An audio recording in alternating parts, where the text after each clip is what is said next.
जाएंगी, लेकिन कोई बात नहीं, मैं सुन लूंगी। लेकिन अपने गोलू के चेहरे पर खुशी लाकर रहूंगी मैं। ऐसा सोचकर सुशीला फौरन समोसे बनाने में जुट गई।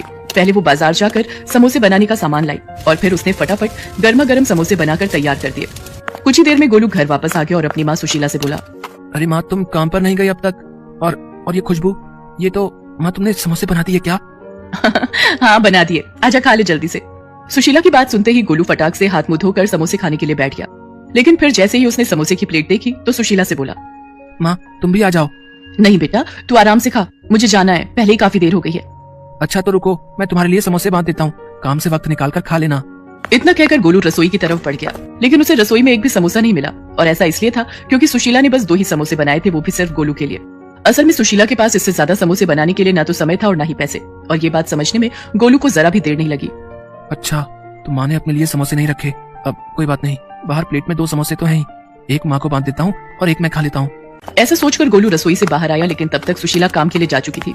गोलू के लिए समोसे बनाने की हड़बड़ी में सुशीला ने खुद कुछ भी नहीं खाया था और वो भूखी प्यासी दौड़ती हुई काम पर पहुंची, जहाँ उसकी मालकिन नलिनी गुस्से से उबल रही थी।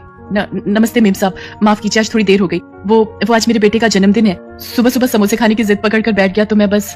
देख सुशीला, मैंने तुझे काम पर रखने से पहले ही बता दिया था कि मेरे साथ ये देर से आने की नौटंकी नहीं चलेगी। तुझे पता है ना कि साहब को सुबह सुबह ही काम पर जाना होता है। आज तेरी वजह से उन्हें सिर्फ दूध और फल खाकर ऑफिस जाना पड़ा। और बंटी, वो बेचारा भी बस फ्रूट्स लेकर ही गया टिफिन में।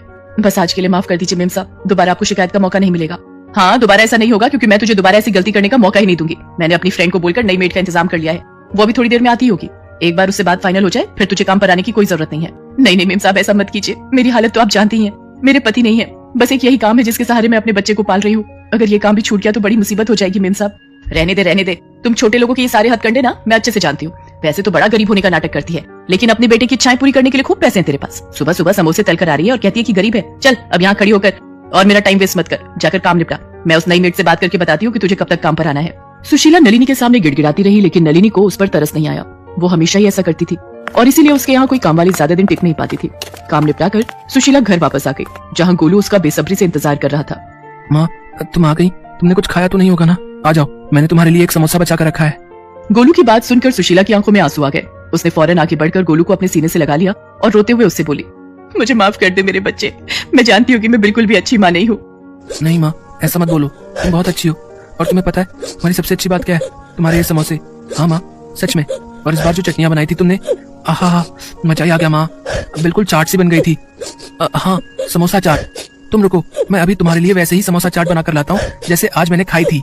इतना कहकर गोलू सीधा रसोई में गया और फिर उसने बचे हुए एक समोसे को एक प्लेट में तोड़कर उस पर तीखी और मीठी चटनी डाल दी। फिर उस पर थोड़े से चने भी डाल दिए और फिर उसे लेकर सुशीला के पास गया। लो माँ, खाकर देखो इसे। अरे ये क्या हाल कर दिया तूने समोसे का? और ये चने कहाँ से लाया?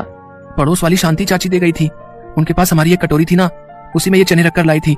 माँ अब तुम ये सब बातें छोड़ो और ये समोसा चाट खाकर देखो। सुशीला गोलू की तरफ देखकर मुस्कुराई और फिर उसने समोसा चाट में से एक चम्मच चाट लेकर चखी और फिर गोलू से बोली, अरे वाह गोलू, तूने तो सचमुच में ही कमाल कर दिया, ये तो बहुत बढ़िया है, ले तू भी खा। सुशीला गोलू को खुश देखकर बहुत खुश थी। नलिनी के घर जो कुछ भी हुआ था वो उस बारे में भूल ही गई थी। लेकिन फिर माँ, इस बार जब तुम्हें काम के पैसे मिलेंगे तब ढेर सारे समोसे और ऐसी ही ढेर सारी चटनी बनाना और चने भी बना लेना। फिर मैं अपने सारे दोस्तों को ऐसी ही समोसा चाट खुद बनाकर खिलाऊंगा। गोलू की बात सुनकर सुशीला जैसे होश में आ गई और उसकी आंखों से आंसू बहने लगे। अरे माँ, तुम रो क्यों रही हो? क्या हुआ? गोलू, इस बार जो पैसे मिलेंगे काम से, शायद उन्हीं में काफी समय काटना होगा।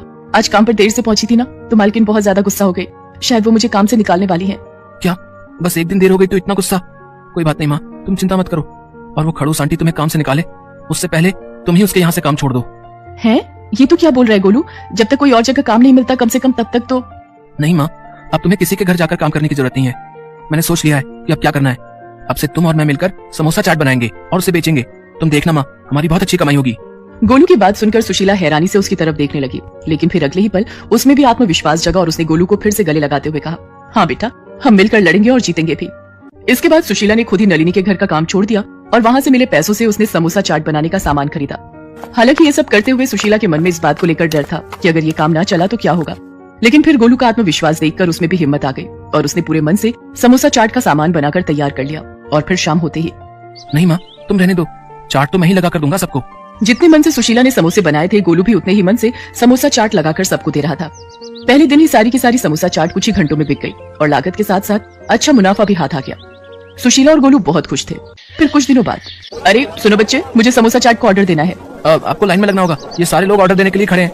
उस जगह पर वाकई बहुत भीड़ थी और नलिनी को उसी भीड़ से जूझते हुए आगे बढ़ना पड़ा। और फिर जैसे ही उसने सुशीला को वहाँ पर ऑर्डर लेते हुए देखा तो उसे अपनी आंखों पर विश्वास ही नहीं हुआ। अरे सुशीला, तुम ये मशहूर समोसा चाट की स्टॉल चलाती हो, लेकिन कैसे, इतनी जल्दी इतना सब कैसे कर लिया तुमने?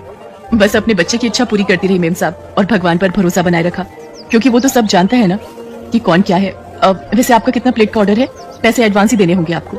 सुशीला और गोलू की तरक्की जहाँ उन दोनों के लिए उनकी मेहनत का फल थी, तो वही नलिनी जैसे लोगों के लिए एक सीख भी थी कि भले ही आप कितने ही अमीर क्यों ना हो।